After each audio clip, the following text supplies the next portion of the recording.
So, good afternoon again. How's everybody doing?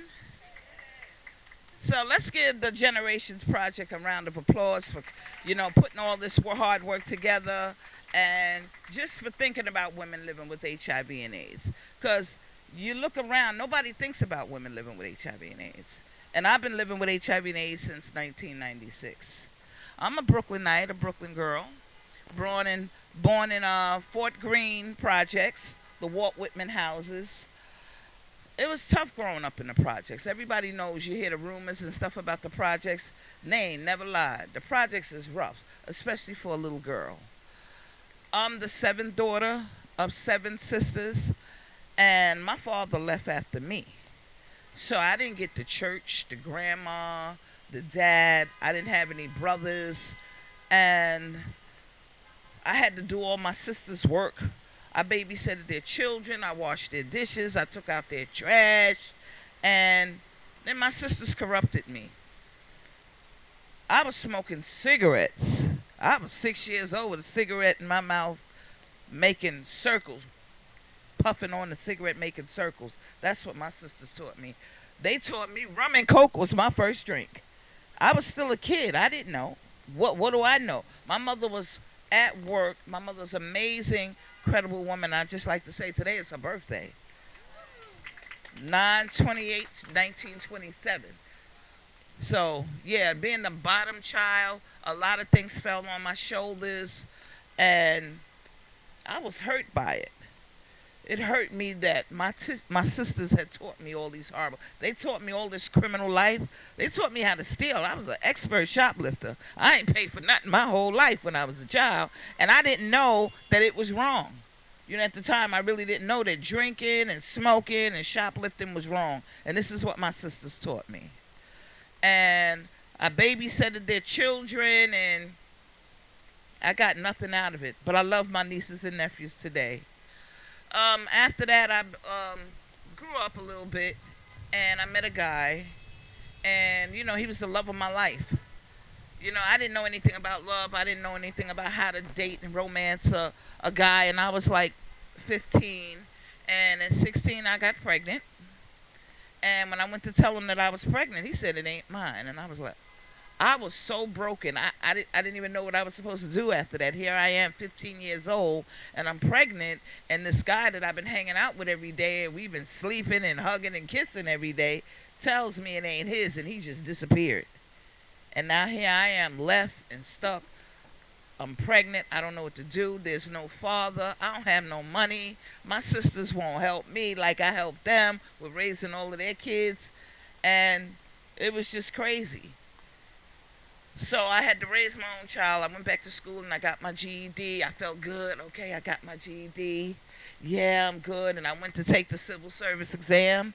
Passed it at the top of the class. I got a 9.8. I was the highest one. So they gave me the first opportunity to go get a job. And I needed to get my daughter into daycare. 3 months later, her father shows up. Now he wants to see his daughter. He's back in her life. And me, I let him back in. I was alone. I was a young mother. I let him back in. He was very, very abusive. He used to kick me like he was Bruce Lee. And you can't tell me I ain't Bruce Lee today, because I wish somebody would walk up on me right now. I learned that shit. Excuse my friend. I learned it very well. And, one day he threw my daughter on the floor. And I had to take her to the hospital. She kept crying and crying. And her arm, they put her arm in a sling. He had fractured her arm. And I had to lie to the doctors and the nurses and to BCW and tell them she fell off the bed. I couldn't tell them that he did it. So I decided I was going to get me and my daughter out of this abusive relationship, and I left him. I was walking in the store on Myrtle Avenue one day, and I'm standing, and I felt something sticking to my back, and I was like, oh my God, what was that? And I turned around, and I seen him running out the door. He had stuck a knife in my back. Blood is gushing out of my back and everything. I'm in the Spanish store. The store owner called the ambulance. They came and got me, and they took me to Long Island College Hospital in Brooklyn, and my lungs had collapsed. So they had to cut me underneath my arm, put tubes in, and build my lungs back up. His mother came to see me with some roses. She ain't never spoke to me or my daughter a day in my life. And here she come, please don't send my son to jail. She didn't even ask how the fuck I was doing. Excuse my French, I had to say that. And I just looked at her, and I didn't send him to jail or anything. I just got my daughter, and I got out of his house. I got out of his way, and I just felt doomed. I really felt doomed.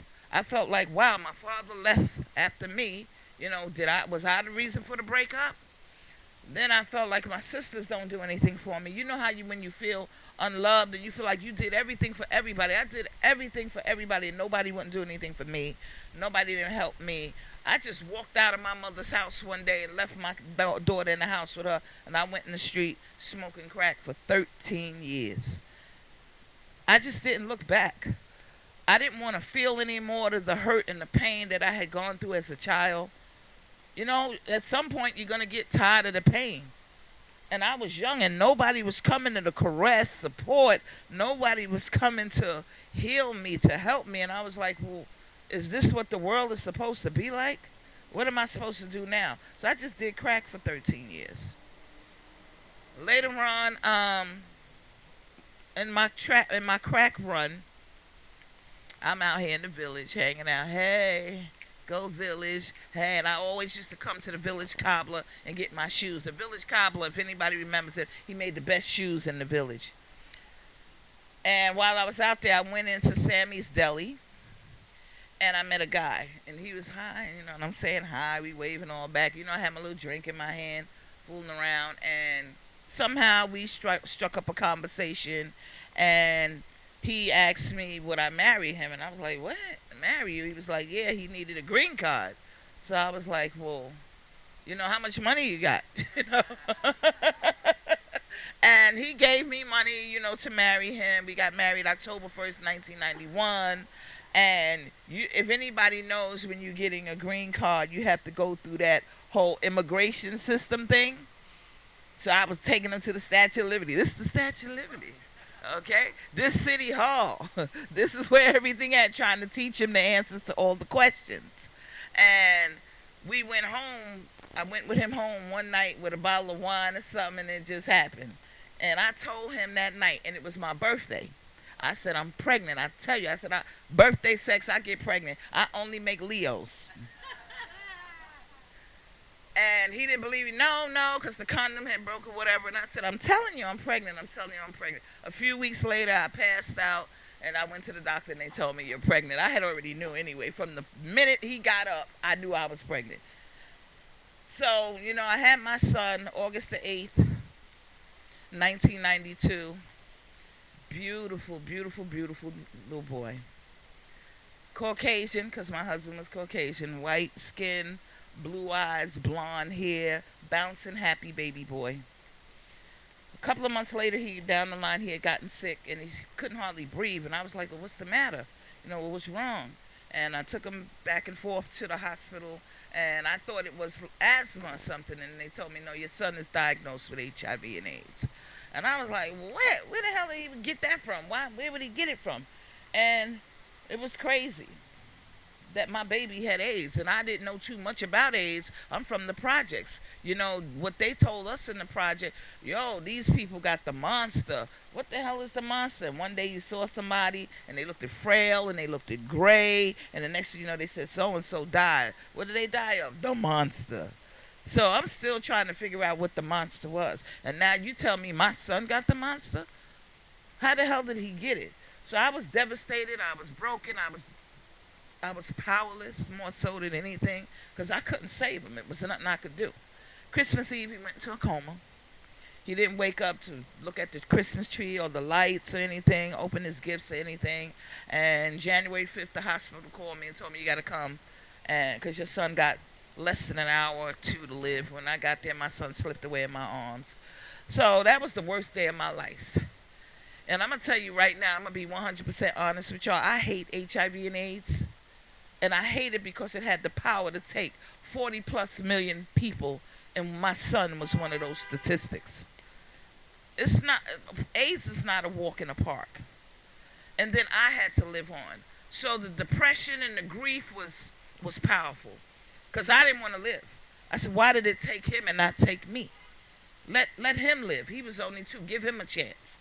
Let me die. I'll die. I'll go. I don't have nobody around me. I don't nobody care about me anyhow. Why didn't you let him live? And this is what I asked God. So then I got sick. The following year I got sick. So I'm in the hospital, and I had they diagnosed me with HIV/AIDS, tuberculosis, cervical cancer, and syphilis. So they told me, look, we can't save you. You need to pick which one of these things you want us to heal first.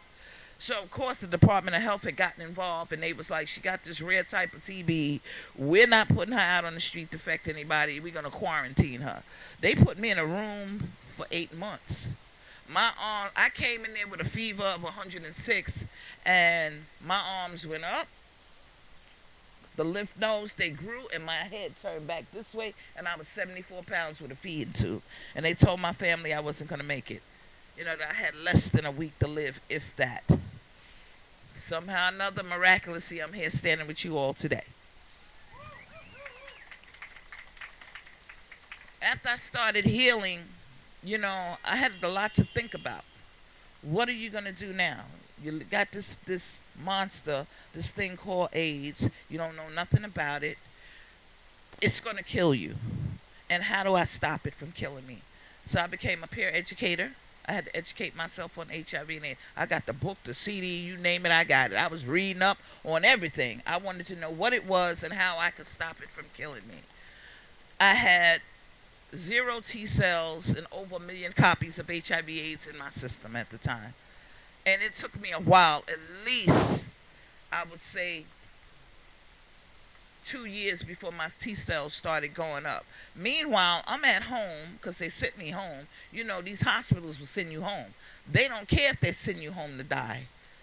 And I knew that I was going home to die. And they sent me home with a visiting nurse, and they sent me home with a home health aide. This woman sat there and cracked some eggs and put some sort of meat in and scrambled it up and tried to shove it down my throat. Now, I couldn't move from my neck down when I was home. And I just cried every day. I said, how would you send me home with somebody like this? If I see that home attendant today, I'm going to kick her ass. I ain't even going to lie. I'm going to tell you, I'm going to kick her ass. She shoved everything down my throat.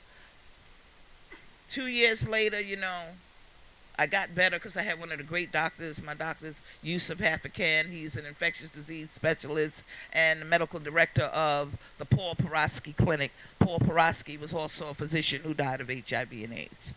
And I got better. I got stronger. And then I said, you know what? I'm a leader. This is something I know. I'm a leader. I'm a woman. And I'm a damn warrior. You better ask some damn body. And I just wanted to work. And I didn't want to feel the loss of my son every day, so I started working for all these different organizations. One, the New York City AIDS Housing Network, now Vocal New York, Housing Works. I worked for just about everybody. But you know what the problem was? Nobody wanted to hire me. I kicked ass. I came in an organization, they only had 2 people. I left out of there, they had over 3,000. That was because of me. I ran around. I launched Hustle for All. I launched 30% rent cap. I sat in a room where they got awards for my work. And they would not hire me. You have to be a client or you have to be a member. Or you don't have the proper education to get this job. How is that? When I can do more than your master's of social work. More than your little B, your BA. Your doctrine, you can't do what I do. Because I live this shit, for real. And I got people that's sitting there telling me that I can't work, that I should be a client. I was hurt behind that. I was devastated. So you know what I did? I said, I'm going to start my own. I sat in my living room and started the Woman Empowerment Art Therapy Group with 8 women living with HIV and AIDS. And I'm a chef. I like to cook, too. And I made them dinner. You'll eat good at my house. You come to my house. And it just took off. I was sitting in my living room. I got a call from Reese Tibby. Anybody know Reese Tibby? That's Elizabeth Taylor's grandson. I was like, how the hell you get my number? So I'm sort of kind of used to people calling me like that. Magic Johnson, Bloomberg, and different people be calling. I'm like, how did these people get my number? They don't live in the projects. They don't know me. But they get my number. We heard about the incredible work that you're doing. We want to support you. So he gave me $20,000 for the Woman Empowerment Art Therapy Group, and Macy's matched it and gave me another $20,000. So we had $40,000, and I met, I invited visual aids to the second round of the Women Empowerment Art Therapy Group, and they saw the group and they was like, wow, this is so powerful, this is so amazing, and all these women showed up and showed out. Right, Jonah? Everybody showed up to this meeting, and they said we wanted it to become a project of theirs. So now the Women Empowerment Art Therapy Group is a project of visual aids. We are 7 years old, and what I tell anybody, just don't give up. Don't think the way you came from and what you've been through is going to stop you, is going to defeat you. Know inside that you're a warrior. I don't care how far you got to dig deep inside you to become a warrior. You're a warrior. I haven't did any drugs since 1996. I started another program called the STU program, Self-Taught Empowerment and Wellness. I'm starting programs all over the place. So y'all going to have to put fires out every time y'all see me. But I feel great today because I was able to overcome all these different things, to overcome and able to educate other women and bring them to a place where they can heal and empower themselves. And what I love about the Generations Project is because generations behind us, generations today, and generations to come are going to be able to get these messages so that they can heal. And these messages are going to guide them through the future. And because Dave and Ken are always calling me all the time. These are my two sexy boyfriends. I don't have a boyfriend, so when they call me, I know I'm good. Right? So I just love the Generation Projects, and I want to thank y'all today, and thank y'all for the opportunity, and thank you guys for coming out, and thank my wonderful sisters from the Women Empowerment Art Therapy Group for sharing your stories. Thank you.